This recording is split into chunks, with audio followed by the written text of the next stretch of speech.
வணக்கம். எல்லா உயிர்களிடத்திலும் அன்பு செலுத்த வேண்டும் என்பது நம்முடைய தமிழரினுடைய பண்பாடு.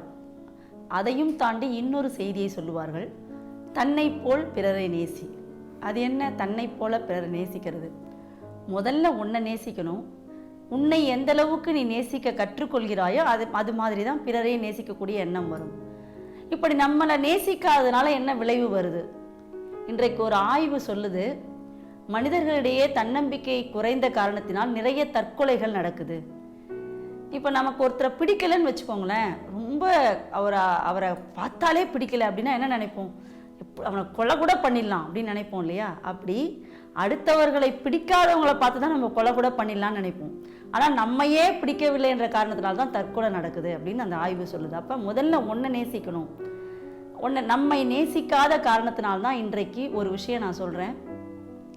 வள்ளுவர் சொல்லியிருப்பாரு, மது உண்டவர்களை செத்தாருள் வைக்கப்படும்னு சொல்லுவார். எவன் ஒருத்தன் மது பழக்கத்திற்கு ஆளாகிறானோ அவனை செத்தவங்களில் ஒருத்தராக நீ பாவிக்கலாம், அவன் பிணத்துக்கு சமம்னு சொல்கிறாங்க. இப்போது தன்னை போல் பிறரை நேசியை நான் இங்கே கொண்டு வரேன். நம்மை நாம் நேசிக்காத காரணத்தினால்தான் பிணத்திற்கு சமமாக இருக்கக்கூடிய அந்த மதுவை இன்றைக்கு என்ன பண்ணுறோம், நிறைய பேர் அடிமையாகிறோம். குடிபோதைக்கு அடிமையாகக்கூடிய ஒரு நிலைமை நாட்டில் வருது. மதுவிலக்குன்னு நிறைய இன்றைக்கு போராட்டம்லாம் நடத்திட்டு வரோம் இல்லையா? எந்த கட்சி ஆட்சிக்கு வந்தாலும் முதல் கையெழுத்தாக மதுவிலக்கை போடணும்னு சொல்லி நிறைய சொல்கிறோம். நான் கேட்குறேன், எதுக்கு மதுவிலக்கு போடணும்? அடுத்தவர்கள் விளக்க சொல்லுகிற ஒரு விஷயத்தை விளக்க வேண்டும் என்று நாம் ஏன் நினைக்கிறோம்னு தான் கேட்குறோம். முதல்ல திறந்து வச்சிருக்கக்கூடிய கடைகளுக்கு நீங்கள் போகாமல் இருந்தால் தன்னாலேயே அதை விளக்கிடுவாங்க. பெப்சி கோக்கை தடை செய்ய வேண்டும்னு சொல்கிறோம். நீங்கள் ஏன் போய் முதல்ல குடிக்கிறீங்க? அது குடிக்கிறதுனால தானே விற்பனை ஆகுது. அப்போ எங்கிருந்து தொடங்க வேண்டும்? எந்த மாற்றமும் எண்ணிலிருந்து தொடங்க வேண்டும்னு சொல்லுவாங்க. அப்போ எந்த மாற்றமும் எண்ணிலிருந்து தொடங்கினால் அது மிகப்பெரிய வெற்றி அடையும்.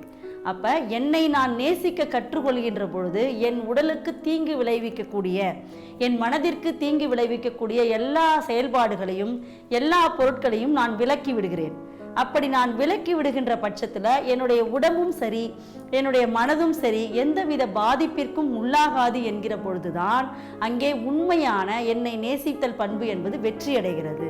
அப்போ என்னை நேசிக்கிற பண்பை நான் தொடர்ந்து செய்து கொண்டே இருந்தால் நாட்டில் பல பொருட்களை யாரும் தடை செய்ய வேண்டாம், தன்னாலேயே அது நீக்கப்பட்டுவிடும்.